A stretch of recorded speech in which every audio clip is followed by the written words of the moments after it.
The leader of the resistance movement in Afghanistan's Panjshir Valley is calling for a national uprising. That's after the Taliban said it had won the battle for the province and completed its takeover of Afghanistan. The mountainous region successfully resisted Soviet forces in the 1980s and the Taliban in the late 1990s. This is the first time in recent history that it's been taken over.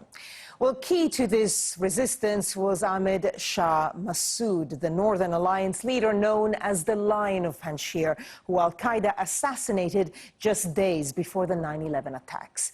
The National Resistance Front that battled the Taliban there for days is led by his son and a former vice president. Ahmed Massoud has tweeted that he is safe and called for Afghans to rise up against the Taliban. Charlotte Bellis reports from Kabul. The Panjshir Valley, a land the Taliban has never controlled until now. This was the last pocket of resistance to the group's rule in Afghanistan. Less than a week after the last US troops departed, the Taliban now says it controls every corner of the country. The Taliban are present in Panjshir province. We are engaged in the purging of Panjshir. The capital of Panjshir is under the control of the Taliban. The enemy suffered a lot of damage, but we did not suffer any damage. After the Taliban took Kabul 3 weeks ago, former Vice President Amrullah Saleh fled to Panjshir, joining local resistance leader Ahmed Massoud and other soldiers who refused to surrender. They called themselves the National Resistance Front. The group and the Taliban fluctuated between fighting and negotiations until talks broke down last week. When our delegations went there, they received negative answers and they couldn't resolve matters through negotiations and dialogue.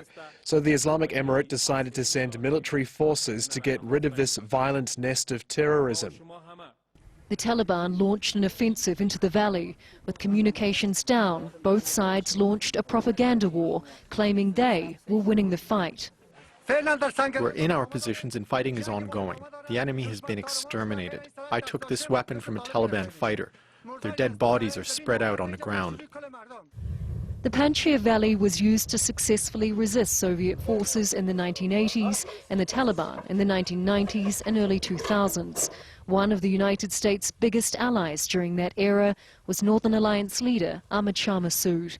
He was assassinated by al-Qaeda suicide bombers 20 years ago, 2 days before the 9/11 attacks in the United States. His son, Ahmed Massoud, was the face of this generation's resistance to the Taliban. A voice note was sent out by his spokesman on Monday. Al Jazeera could not verify when it was recorded.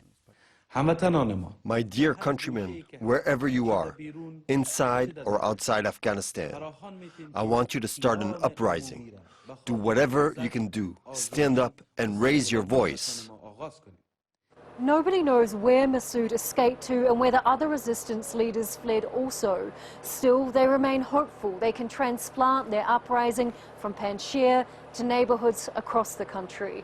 The Taliban, meanwhile, remains triumphant. Charlotte Bellis, Al Jazeera, Kabul. Afghan students are beginning to return to university for the first time since the Taliban takeover, a development being closely watched by the international community. Some campuses appear to have divided male and female students in the classroom, and there are reports that some women are being restricted to certain parts of universities. Western governments have said the continuation of aid hinges on how the Taliban treats women. When the group last ruled Afghanistan, it banned girls from school and women from university or work. But the Taliban says it will treat women fairly based on Islamic law.